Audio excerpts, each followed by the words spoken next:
Oh my gosh, my battery's gonna die because I've been talking. So anywho, they change your history. They change your understanding of yourself. Our people prayed to semis, like the god Yukahu. If in Puerto Rico, there's El Yunque rainforest, and there's a statue of one of our semis, right? And I think it's El Yukahu, the semi called Yukahu. And if you notice, another tidbit that I think is worth paying attention to, a lot of, almost all of our artifacts were created with like wide nostrils, like wide features. And again, that was because our gods were created, like the saying, God created us in God's image. We're created in God's image. We know, our people, the Caribs know that we are the indigenous people, that we descend directly from the divine. That's why our statues, not that we literally look like the figurines with the like wide mouths and something, not obviously not, right? But they're not drawing us with small nostrils and stuff like the Caucasians, because that's not, no. Our creator made us for this planet. Like I said, our melanin it protects us. Our wide nostrils is so that we can breathe. We are not burning under the sun. Our hair stands up so we can receive the signals from, we are the original Earthians, okay? The indigenous people of this planet. And even down to the original religion or religious systems, spiritual systems, if you will, even that, at least in the Caribbean, I would say, even that is like a testament to it. And even if you search up the artifacts from the Canaanites or the Phoenicians, you'll notice they look very similar to the artifacts of the Caribbeans. Again, it's because indigenous people, wherever you go, or throughout world history, you'll see a lot of similarities. Anywho, so top of the 1800s, our people realized that all that Jesus, Jesus, Jesus, no, no. Put the Bible down. The Bible must be put down. Our people realized that the Bible was keeping them down, right? They realized that that wasn't working. And so people, there's all this misconceptions. They turn to hoodoo, whatever you want to say about what they did do. It worked, right? Our people, the Haitian people, won the revolution finally, because it took a few attempts, right? And finally our people won. They beheaded all of the French colonizers, and maybe some escaped, yes, but for the most part they were annihilated, right? Annihilated. And the few, what I remember reading is that the few fair-skinned people that were left behind were the people who chose to stand with Ayiti, the people who chose to claim their Haitian pride, or the people like the Polish, for example, the Polish that were sent over. The Polish people stood with the Haitians and fought with the Haitians. That's why there are Polish neighborhoods in Haiti and Polish communities in Haiti, and people with Polish last names who look just like me or who are fair skinned, right? But if you ask them, they're not going to say that they're white or whatever. They're going to say they're Haitian. You know, even though yes, their race would be considered white, like my race would be considered black, but their ethnicity is an Haitian Polish person, and so if you didn't know, now you know.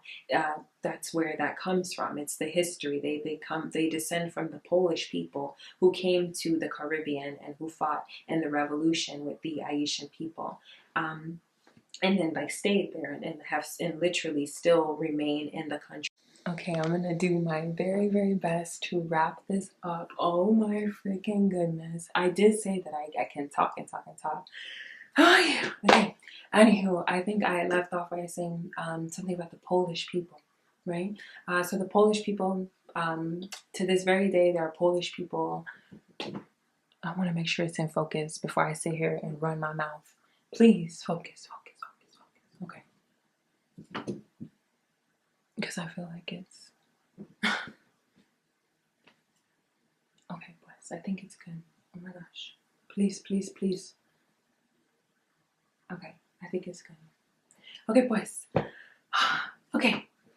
So I'm going to do my very best to like, I know I said that already, but whatever.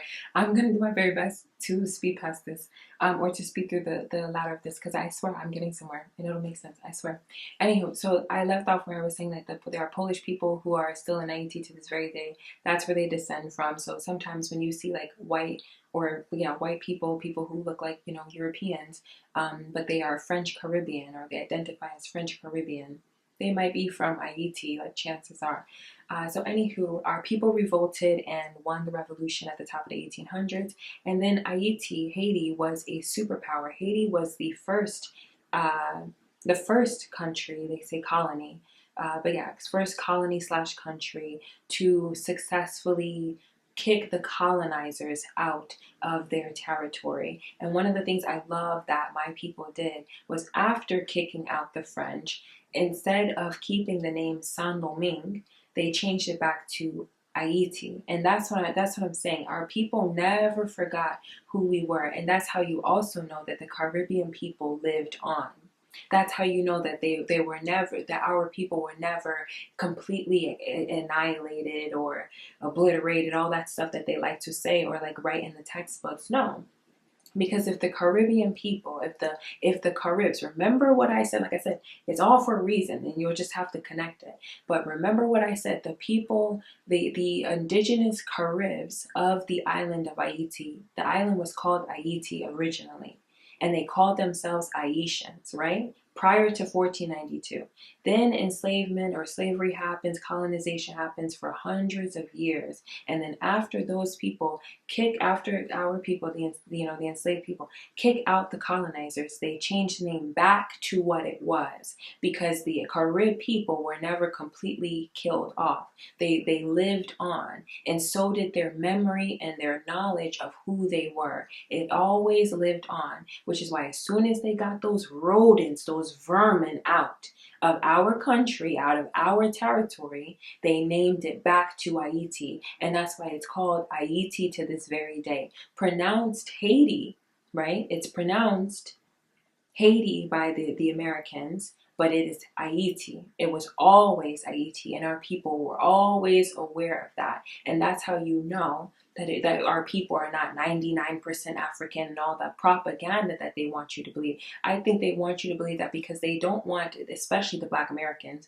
the missing piece, the final puzzle to this all. They don't want them to wake up. They don't want brown skinned people who look like me to think of ourselves as the original, to think of ourselves as the indigenous, to think of ourselves as the beginning. They don't, because there is power in that. No, but if you call yourself N-words, if you keep calling yourself, iggers and iggas, then like there's no power in that. But when you hear the word Native American, like I don't think people realize when they say 1492, Christopher Raggedy Columbus stumbled across Native Americans. Us. He stumbled across us. Do you understand that, right? If you're a Panamanian, you are an indigenous Native American. If you're a Central American, you're a Native American. You're South American, you're Native American. If you're Caribbean, you're Native American. Do you understand what that means? I think that's why there's all the propaganda, So anywho, I'm gonna just skate past that. Like I said, you gotta do your research. You gotta connect. You gotta understand what things mean. And give yourself value. Recognize the value you literally are born with, right? Born with. Anywho, so our people renamed the island, or the side of the island, right, where the people are conscious, renamed the island what it always was. Renamed the country, what the name of the island is. And what I would love to see in my lifetime is what Turkey did. I think earlier this year, if not earlier this year than last year, but I think it was this year, Turkey has now officially changed its name. They filed like years ago, but it was finally recognized this year, I believe. So it's like now spelled like Turkey or like Turkey. You could search it up and see, but it's like pronounced like Turkey. Like people say like Turkey instead of like Turkey, and it's like spelled the way it always was. I'm like, well, if we can do that for Turkey, then we definitely can do that for all of the other islands, because Nigeria or all the other places. Nigeria is not originally Nigeria. Apparently, Nigeria had a totally different name. So I love to see the people reclaiming, but I think it's interesting that when like the Europeans, I mean, when the Europeans want to do it, when the Caucasians want to do it, of course it's like approved and it's okay because there's no threat in them. Like there's no the powers that shouldn't be, as people say, they're not threatened by the Caucasians. They're not threatened by the fair skinned people. They're threatened by the people with the superconductor melanin skin. You know, they're threatened by the people, you know, who are directly connected to the divine. But I would love to see that for the island that's still being referred to as Hispaniola to be called Ayiti, because that's what it is. And if we can change things from the Gulf of Mexico to the Gulf of America, then we can change the island of Hispaniola back to the island of Ayiti, which is what it was. Anywho, 1800s, Haiti is doing very well, Haiti is doing very well, and Haiti is the richest country in the Western Hemisphere. Everyone wants to do business with Haiti. Everyone loves, well, not loves, but admires and envies the wealth of Haiti because this is this little brown country that they never thought would be and never thought would stand. And it's the largest exporter of goods like sugar, of course, rice, and other things as well. I believe like coffee and stuff like that, right? So fast forward to 1900s. I swear, I'm getting there. Fast forward to the 1900s, right?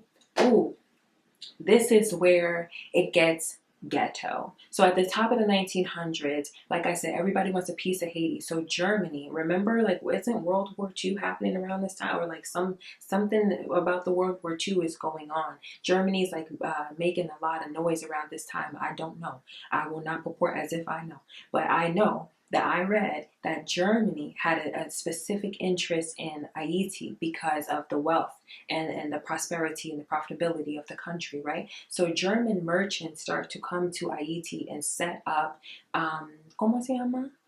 Shops. Yeah, start to set up shops in Haiti, and they integrate into the society. They marry Haitian women, especially because the only way that they could own businesses and own land and, like, you know, own properties and stuff was if they were married in, if they were, you know, citizens or married in to society. So the Germans actually integrate into society. So when you see, again, brown skinned people who look like me, I actually have a German last name, or my family does.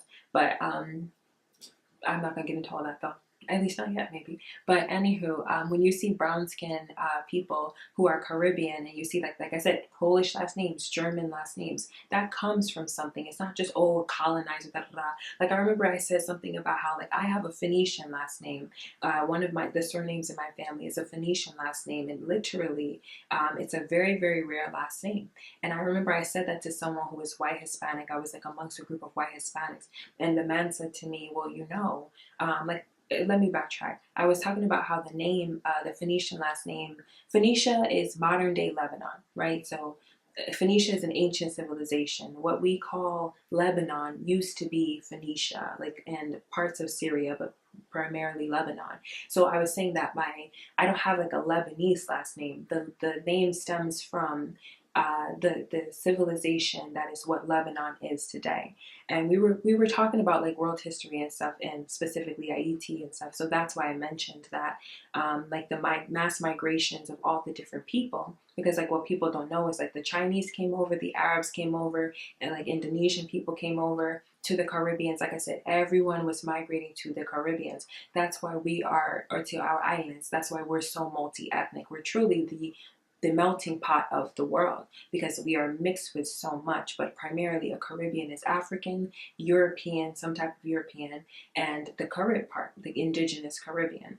And then like many of us are like part Lebanese, for example, and then like Indonesian and all this other stuff because of mass migration that happened after slavery. Anywho, so I said something about having a Phoenician last name, and the man said to me, well, you do know that the slaves took the names of their owners, right? I'm like, well, my grandmother wasn't a slave. You do know that slavery ended hundreds of years in the Caribbean before it ended in the US, right? It was still going on in the US and had already ended in the Caribs. So people were migrating. So it's just, like I said, ignorant. People just so ignorant. Anywho, so there's all this mass migration that's happening all throughout the 1800s into 1900s, specifically with the Germans, and the US gets scared. So at the top of the 1900s, and the reason why is because of the power that Germany is gaining at the same time over in Europe. So what they're thinking is like, how much more powerful would they be, right? If they are establishing their presence in the Caribbean. Check where the Caribbean is in proximity to the United States. The United States is in our backyard. It's in you could say it either way. The Caribbean is in the backyard of the United States. So they didn't want Germany in the backyard, if you will, in their backyard, if you will. So at the top of the 1900s, the United States is, I'll say it like this. There were several assassinations of the presidents of Ayiti. Several Haitian presidents were assassinated repeatedly. And the way it is written in history is as if the United States has something to do with it. I'm just saying that's what it is. That's how it's like documented. I'm not saying that I know that for sure. I was not born at that time. I don't know, but that's how it's documented, right? And then what follows afterwards is also very questionable, and why eyebrows go up when it comes to the United States, because not only did presidents get assassinated, but at the order of President Woodrow Wilson at the top of the 1900s, U.S. Marines decided to go into Haiti and steal 70% of the country's not the country's income, excuse me, the country's wealth, the country's funds. I believe it was actually in the form of gold bars, and the number is like $500,000. But that number back then is like I believe like millions today. So they stole millions and millions and millions of dollars basically at the top of the 1900s, and literally put it in a bank in New York for quote unquote safekeeping. When I read through historical documents, it was said that they did this for safekeeping. Now, mind you, the French forced Ayiti to pay. The French literally forced Ayiti or Haiti to pay the French government for its own like freedom. So they won the revolution, right? But then they were forced to pay back France. While they're paying back France, the United States government, the U.S. Marines come in and steal the money that they have, the money that they're also using to establish their country and to pay back France, further destabilizing the country and crippling them economically, crippling Haiti economically. And then for whatever reason, Haiti was forced to pay a debt to the United States as well. And that $500,000 in gold bars, that millions and millions of dollars, was never paid back to Haiti. I remember someone left a stupid comment under one of my videos and said that, oh, it was paid back, but didn't cite any sources. No, it was not paid back. It was not paid back. Don't you think that the country would be doing phenomenally if it was ever given back? No. The Haiti should have never been forced to pay France, should never been forced to pay the United States. But because again, Haiti can't come over here. No country is able to come over here and do what these Western powers are doing. And I just don't understand what is going on and how is this kind of thing even permitted. But I guess that's what we're seeing a lot of that, a lot of conversation about that now, like how this kind of this dictator, this way of maneuvering across the world has gone on for so long. That I'll connect that to something else later. Maybe not. I don't know. I don't want to get like too political, truth be told.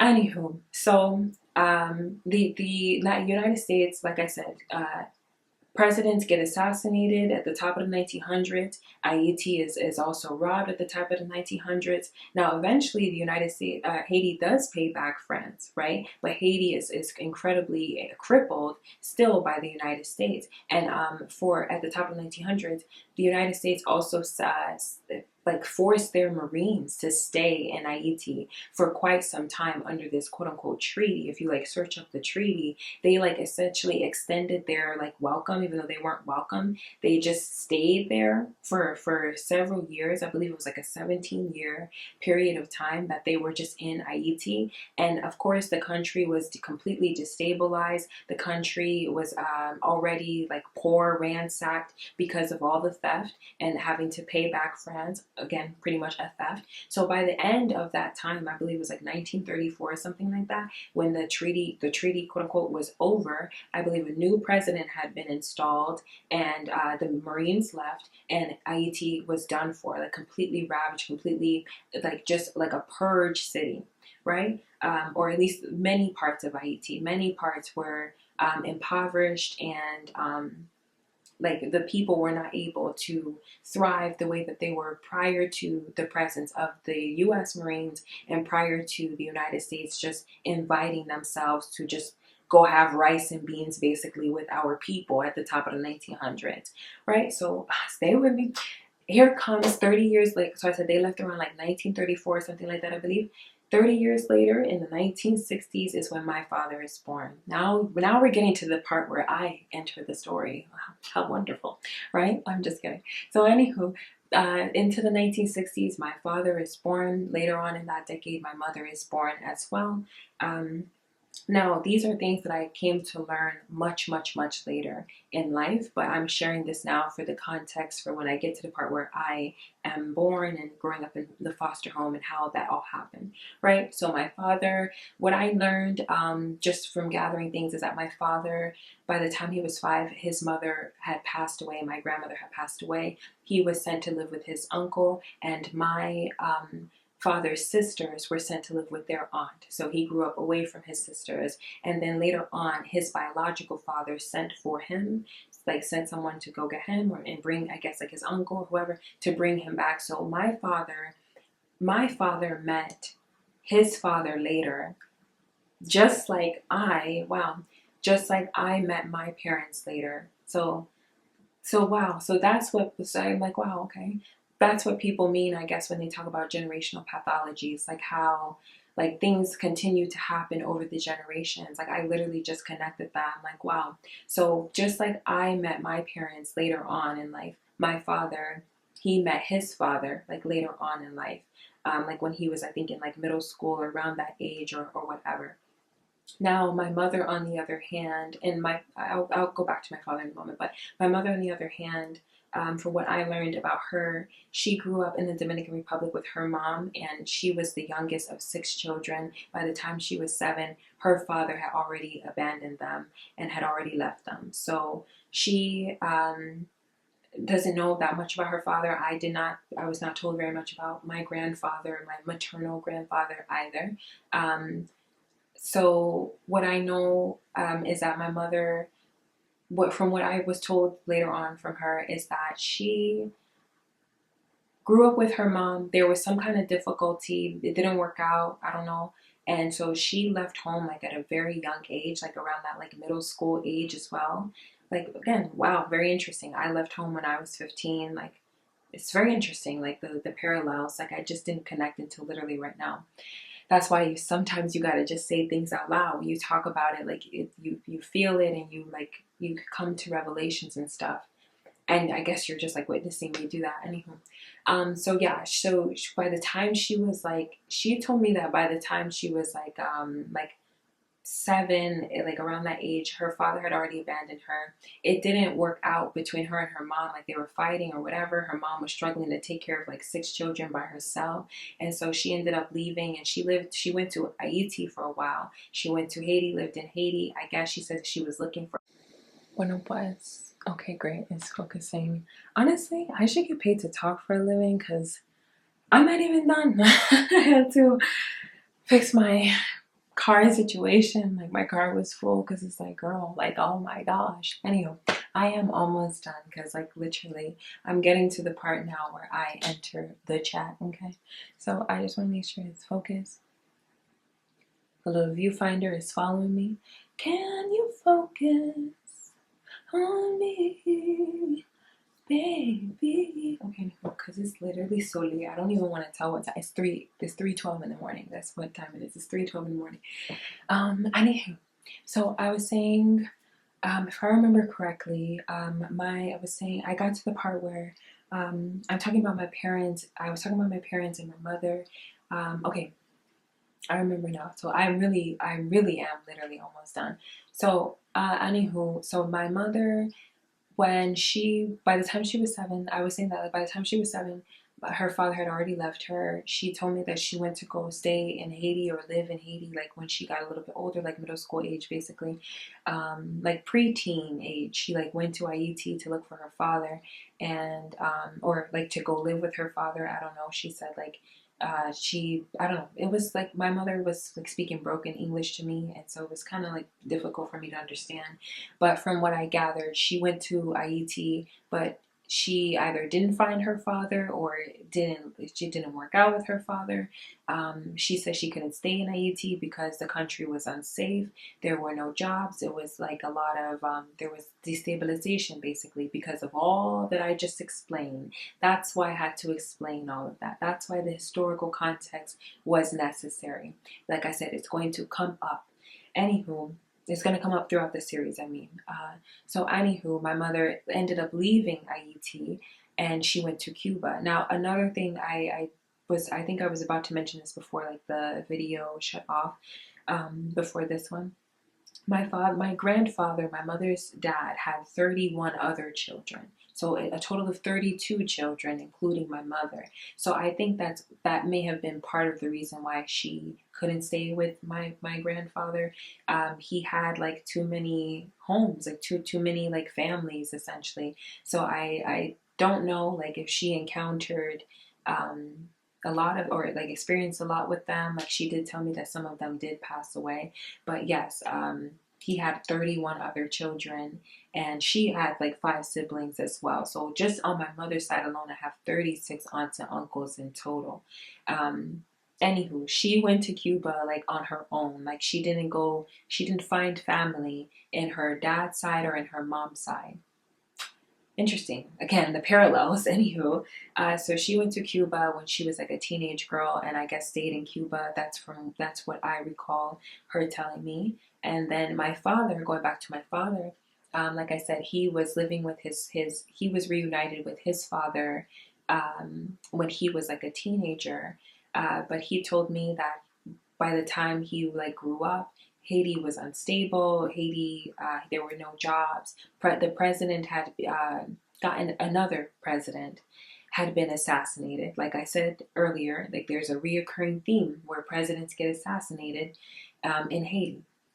And so the president was assassinated around the time, and so he had to leave. He had to flee. He said that it was every man. He didn't like. My parents didn't like to talk about, or didn't like to talk about, what they had to leave behind because of all the trauma. So it's very difficult. Like in general, I think with like a lot of us who are children of like foreigners or children of like immigrants and stuff, or like just yeah, people who are like not from the United States, like they leave behind a lot of and they go through a lot of trauma, not just like before, not just during the time that they're en route here to this country, but I mean, think about it. Like, think about the kind of dire situation someone has to be in to think that they're going to have a better chance in a foreign territory where the language is foreign, where everything is foreign to them. Like, many of us who are U.S. American citizens or just always been here, like, many of us couldn't imagine getting up right now and like actually having to go live in like Vietnam, like having to go live in Singapore, like and leave everything you know behind, but thinking that that's actually safer than where I mean some people may think that now there is a mass exodus happening because of this current administration and a lot of other things. It's very expensive here, very tense, very divided here, very racist, you know, lots of things. But so it's like that's the frame of mind a lot of people have. So of course, like they don't really like to talk about it that much and stuff. So anyway, my father said it was every man for himself. Literally, he said someone can like kill you. There's no police. There's no one to call. There's no job. That you can hardly. The land has been ransacked because of the sabotage. Like if you know, you know. So even like the land in some places, it's like it's not fertile. You can't grow anything. They can't even live off the land like they were able to before. So he had to leave, and that's how he ended up in Cuba. And so apparently, the story that my sister told me, that was told to her, one of my sisters told me that was told to her, is that my father and my mother met in Cuba. My mother had already been there. My mother was working as a translator for a migrant, a camp for migrants. And then my father was there. Like I said, he had fled, so he met her there, and then they married. They stayed there in Cuba, I guess, for some time, and then came to the United States along with other migrants who had also entered, like came to Miami and stuff. So that is how my parents came from the Caribbean, specifically from Cuba, though, even though they're not Cubans, they came from Cuba. Lots of Caribbeans island hop and like live, in an island that may not be the one that they were born in, or like go to, they may be born, for example, in Ayiti, but then go live in French Guiana, where they can still be amongst French West Indians, but now they're in South America instead. So it's like a case of that, where they lived in Cuba, for their reasons, and then they came to the United States. So that was at the top of the 1990s, and my parents had several children before me. And then at the very end of the 1990s, a star was born. I know I took so long. I know it took so long to get to that part, but I think it was worth it. I do think that it was necessary. So, anywho, at the very, very, very end of the 1990s, here I came, here I arise into this story, right? And I was born in one state, but then my parents, um, this is where it gets like weird, and this is where, I mean, it's all like weird, honestly, but this is where it gets like interesting and like nonsensical for me, because I was born in one state in the United States, but then I was placed in the foster care system about 4 months later, and I was like sent to a whole nother state. And what I was told, like when I've talked to lawyers, when I've tried to, find, like I've talked to people like at adoption agencies and stuff, I've like been searching for answers and stuff for quite some time. And what I've been told is that that's not normal.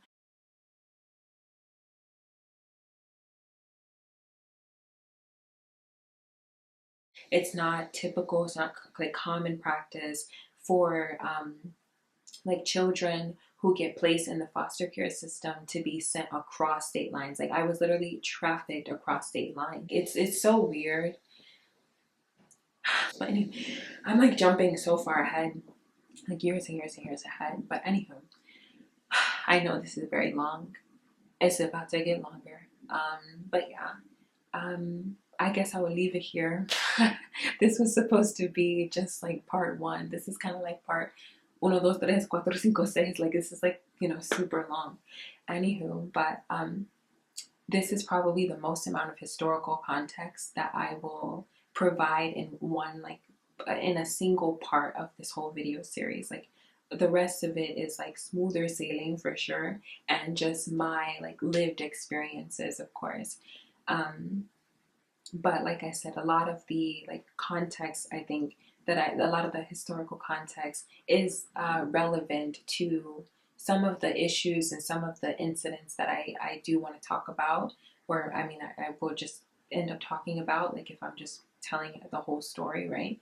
So that is the reason. So if you keep all this in your mind, or yeah, if you keep in mind the conditions of the country my parents had to leave behind, and even just like what I said about ethnicity and identity, and um, all that was sandwiched in between. I think that it'll help you understand like even my perspective, and maybe some of the behaviors of the people, like when I talk about it, and the dynamics between like myself and my siblings, and just parallels and all this other stuff. Like there was a reason for me to share all of that. And I also just really wanted to speak up for my people, because yes, I am a US American, but my ethnicity is Caribbean. I'm French Caribbean, Hispanic Caribbean.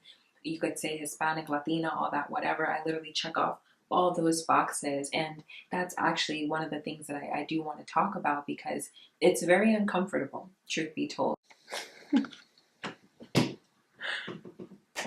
Anywho, but yes, I'm like, oh my gosh.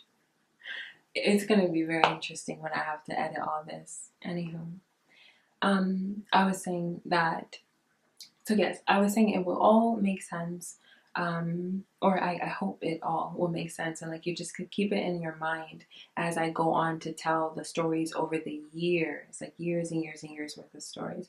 Um, and yes, I guess on that note, I don't really have too much more to add to this part. So yes, I don't know how long this video is. I'm gonna guess, and I'd love to see how right I am. I'm gonna guess that this video altogether is 1 hour and 20 minutes. Ooh, girl. Ooh, girl. I hope not, but that's my guess. And I don't know, I probably won't make it like one long video. I'll probably just do like several parts, you know. Like part one split into 2 or 3 parts, maybe just two, honestly. Because it's supposed to be one part. Oh my gosh. But yeah. So this is part one. Part one is essentially, oh, excuse me, this is part one of The Emancipated Star. I think I'm going to stick to that title. The Emancipated Star. I am the star who became emancipated. Um, this is the story of my life, essentially, specifically the most impactful moments before, during, and after my emancipation at the age of 16 years young. This was part one, and in this part, I had a lot to say, yes, but I essentially covered the historical context and or of the historical context of the part of my story, and like where the part that pertains to my parents' Caribbean identity. And I discussed ethnicity. I discussed Christopher Raggedy Columbus and some of the misconceptions, some of the things that were written in his notebook and all that jazz. So yes, I know that that was a lot. I know that most of the time you have to spoon feed. Someone told me like you need to spoon feed people information. That people don't like to be bombarded with information like all at once. So I understand. Not that that's my problem, honestly. That I don't have that problem. I can keep up, truth be told, and I'm glad that I can, because you know we don't have time to be. We don't have time. We don't have time. Look at the state of this world. Look at the state of this country. We need to tell the truth. We need to be. We, especially as brown people, need to wake up. We need to wake up. We need to be aware. We need to be vigilant. We need to be aware. We need to be aware. You need to gain some self-value if you don't have any. Increase your self-worth and self-value if you don't have enough. I think it does start with having the desire to learn. Like I naturally have a strong appetite for knowledge, a strong appetite for life, and I would advise any and everyone to get some of that as well. Like knowledge is power. Applied knowledge is power. So learn about thyself, know thyself. That's literally one of the few things you actually need to do for your soul to have a sense of fulfillment. It's to know yourself, to create yourself. You don't need to find yourself. I remember I heard someone say that we think we go through our lives thinking that we need to find ourselves. You need to create yourself. And I'm like, yeah, that sounds right. I have an affirmation that I say to myself, and it's I am creating the life of my dreams. And so when I heard the person say you need to create yourself, I'm like, yeah, that makes sense. Just like you need to create you create your reality, you create your life, you create yourself.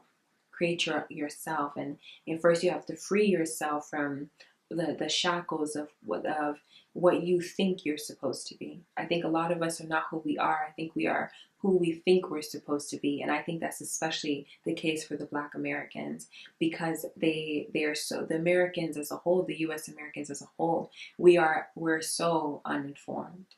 We're so misinformed until we take off the blinders, like someone told me, until we free ourselves. So anywho. In part two, I think, no. I believe part two, I would just start off with my time in the foster home and my earliest memories, like the things that I remember or excuse me, the things I remember like at the time in the foster home. Let me just re-say that. I think that I'm like starting to get tired. and so I can't like think straight as much. But so in part two, I will begin with probably just like who I grew up with in the household, because there were other fosters, and then there were the biological children of my foster mother, or the grandchildren of my foster mother. So yes, I will go over all of that, and that's essentially where my story in the foster home begins. As I said, I grew up with my parents for just a brief time, like for just that 4 months, and so I did not remember them. I have no recollection of my life and my time with my parents, of course, prior to you know, being sent into the foster home, because I couldn't have remembered anything at 4 months. And that was another reason why I needed to like share that context, because when I am then transferred back to my parents and I don't remember them, that causes a huge issue for some of the people in the household who just don't seem to understand that like it's not my choice to not remember them. It's nothing personal, that I just didn't connect to them. I just literally like didn't know them. But I'll get to all that later, and the other parts definitely shouldn't be as long. But I don't apologize, if I'm honest. I don't. I think that there's a lot of crap out there. I think there's a lot of crap on YouTube nowadays. I think there's a lot of crap in the air. And I may have sat here and talked for quite a long time. Yes, for quite a long time, but I didn't just sit here and like say a bunch of foolishness. I know that when I speak, I stimulate the mind. I know, because I am very intellectual and insightful and wise and knowledgeable. So if you even made it all the way to this part, I'm just kidding. I'm tired. Honestly, I need to go to sleep. I need to not be making noise because my anywho. But yeah, congratulations to you if you made it to the end, and thank you for listening.